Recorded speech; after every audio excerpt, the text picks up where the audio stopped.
Rabbana atina fid dunya hasanah. Bismillahirrahmanirrahim.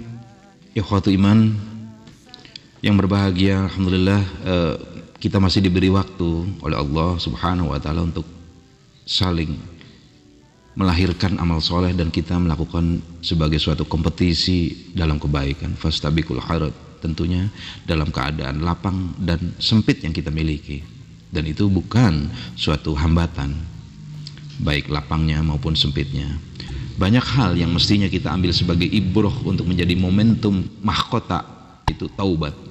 Maka apapun yang kita lihat dan kita dengar, bahkan pekikan jeritan dan pontang-pantingnya orang berlari tak tentu arah karena disergap oleh bencana yang terjadi di sekitar kita saat ini, dan itu tidak membawa kesan apa-apa buat hati kita yang penuh dengan debu-debu, bahkan lumpur-lumpur kotoran dosa.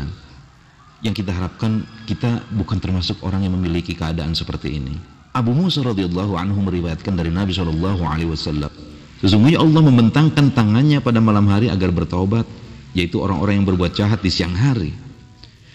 Dan dia membentangkan tangannya pada siang hari agar bertaubat orang-orang yang berbuat jahat di malam hari, hingga matahari terbit dari barat atau hingga kiamat datang. Hadis sahih riwayat Muslim ini menjadi sebuah oase yang menenteramkan jiwa dan menyejukkan hati kita.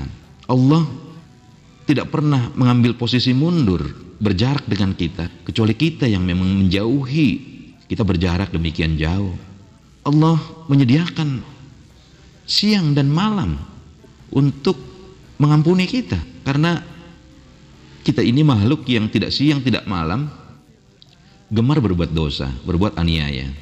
Tapi Allah tahu tentang ini, makanya bukan berarti kita terus akan berbuat hal yang demikian itu, karena kita pun di sisi lain oleh Allah diberi cara-cara bagaimana kita memagari diri kita dengan sholat kita, dengan saum kita, dengan bacaan Al-Quran yang kita baca. Sekiranya kita termasuk orang-orang yang beruntung karena mengambil pelajaran darinya. Barang siapa bertaubat sebelum matahari terbit dari barat, artinya sebelum kiamat, pasti Allah akan menerima taubatnya. Ini dipahami bahwa orang-orang yang bertaubat sebelum datangnya hari kiamat itu sudah pasti diterima taubatnya. Karena permohonan ampun seseorang yang sudah di ujung kehidupan, artinya nafasnya sudah ada di ujung tenggorokannya, sungguh taubatnya itu tidak akan berguna baginya. Wajib bagi kita untuk bertaubat dari segala kesalahan. Sebagaimana Anas radhiyallahu anhu meriwayatkan, wahai anak Adam, jika engkau memohon dan mengharap kepadaku, niscaya aku mengampuni dosa-dosamu yang lalu, dan aku tidak peduli.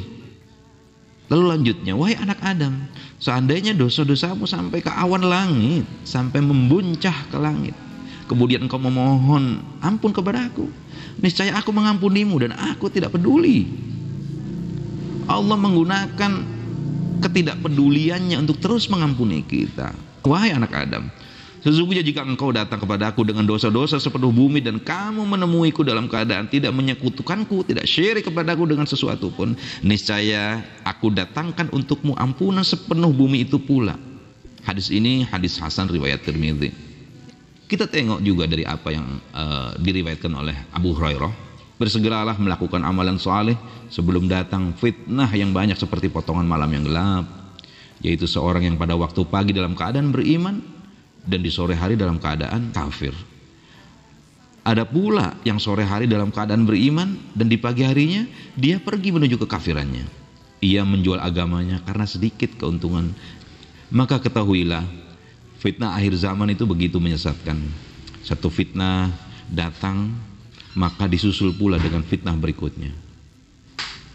Jika seorang punya kesempatan untuk melakukan suatu kebaikan, segeralah lakukan, jangan tunda-tunda kebaikan, karena besok belum tentu hadir menyediakan dirinya untuk kita.